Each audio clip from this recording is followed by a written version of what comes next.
Good morning, 7:28. Happy Friday, everyone. Welcome back with Extra Shot of Sunrise. I'm Julia, along with Julia and Kelly this morning. And I know it's Friday. Want to give you some good news, but there is some rain moving in that we've got to tell you about. It could get kind of nasty overnight, at least. Yes, could be a bumpy ride later this evening as we are really stepping into more of those spring storms. Want to take a quick look at future track here with the severe risk underneath. We have these showers that will move in this afternoon, and then the second round, these will be thunderstorms. These will move in likely or after 8 o'clock tonight, and those have the potential to be strong to severe. So the severe risk does include Indianapolis and really points along and south of I-70. We do have the potential of a strong, possibly severe thunderstorm. So let's time this out for you. This morning we could start to see some spotty showers. However, the bulk of the rain will really move in this afternoon along the warm front.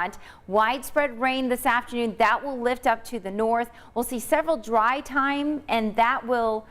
hours of dry time, I should say, and that will allow for more instability to build, and that will allow some storms to really ramp up to be strong, possibly severe. These are the storms that we are watching out for tonight.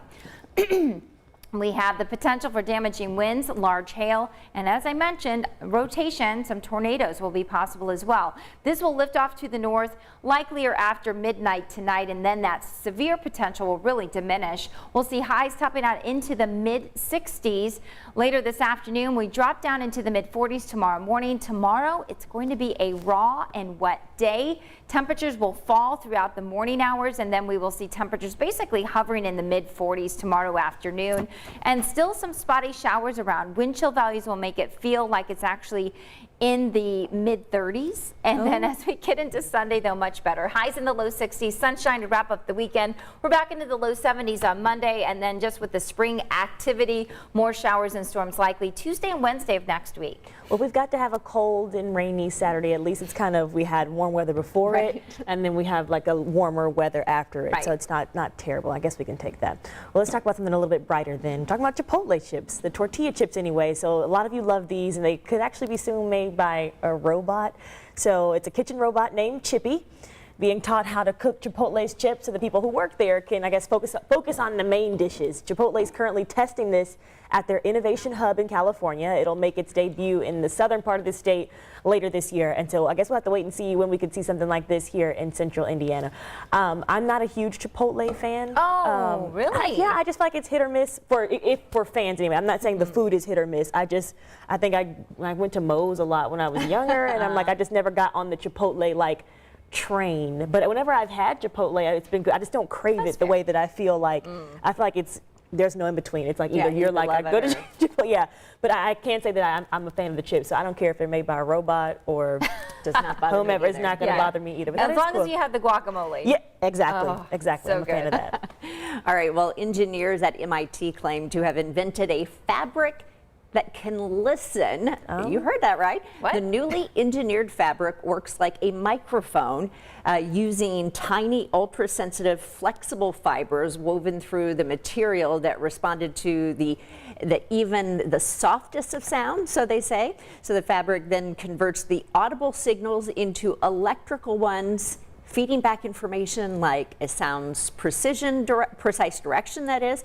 Researchers see all kinds of potential applications. I'm glad they do, because I don't get it. Finally, here we go. So I guess it would be able to like monitor a baby's heartbeat or the vital signs of a respiratory patient, or maybe even being able to make and answer phone calls directly through your shirt. Through your shirt. Yes, that's just what you need. Okay, I was waiting. I'm like, I know, because I have not heard this story. And I'm like, there's got to be, like, why would you want clothes that are listening to you?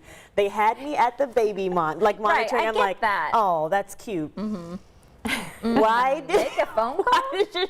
I guess you'd be like, I don't guess you wouldn't call it Siri. You'd just be like, hey, shirt, like call mom. Yeah, call mom. I am not sure about that one. Okay, well, that's some food for thought for you there. I guess, technology comes in many forms. Well, this next story, sorry, IU fans, in case you missed it, of course, IU St. Mary's game last night. IU didn't win, but this was pretty cool to me. So some Hoosiers did have one shining moment last night. So at one point during the game, So the ball got stuck behind the backboard and underneath the time clocks. It was lodged there, and it was so high up that players and referees were all huddled around at the bottom trying to figure out how they were going to get the ball back down.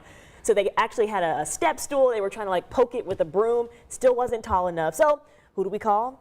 Got to bring in the IU cheerleaders. That's Nathan Paris and Cassidy Cerny. I hope I'm saying her last name right. They rose to the occasion quite literally to get the ball down. And I just thought that the reaction from the crowd was just so fun. Yeah. So and then the play-by-play, like the announcer. I wish we could have that, but the announcer's basically as if this is like overtime, as if it's the finals. Because I know you slept through this. I did. Yes. At this moment, but. I had a couple friends that sent me this, and so I woke up to that this morning. It was really nice. But I have a niece that was actually an IU cheerleader. For oh many wow! years, so yeah, it was like the first thing I thought of this morning. Yeah. I was like, yes, I could see my. And a funny thing too is I feel like they were kind of watching like. You know, we could help you. Like we probably could get that down, but they were kind of waiting to see nobody's ass. Right. Yeah, and they were like, and they're hey, athletes too. Absolutely. You know, and we don't give Absolutely. enough credit for them. And I agree. I got the chance to run with the flags at IU. Oh, nice. Yeah, 2 years ago, the best moment of my life. That was my shining moment. Hey. One shining moment. There That's we my go. favorite part of the NCAA And tournament we is that are song. super sorry, obviously, again, that your team didn't play. But you know, we were talking about, like, I guess they had some plane trouble. They got in super late. Yeah. You know, I don't the know how night they got any before, sleep. And then had to be on the court at 2, you know, Right. for practice, I guess. So yeah, I just feel bad for them. Yeah. We have next year. And I think Yeah, that they've got you a know great that team. it's a good start. Kind of Yeah. ended the drought for a little bit, and you know I'm rooting for you guys for next year. There we go.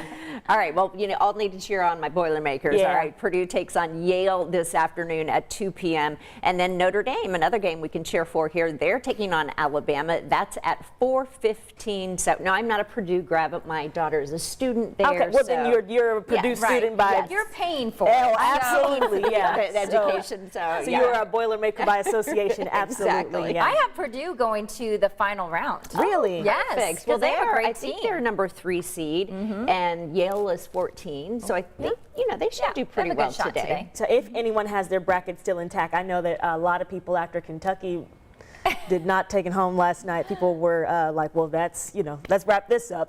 My bracket is gone already. But that's why you just need to take my strategy and not make a bracket. I Then don't nobody either. can be disappointed. Yeah. Exactly. I love to do it. It's fun. Yeah, okay. I just don't like disappointment. So I'm like, I don't want to have to see that I not only did I lose the Cross it game, off. now I've got to look at it on this bracket. Right. Yeah. So, Well, guys, that'll do it for us. Hey, it's been a nice Friday afternoon, or Friday our afternoon, Yeah. really, spending with you guys. So thank you for being with us, and we will all see you back here Monday morning, bright and early, beginning at 4 a.m. have a good weekend, guys.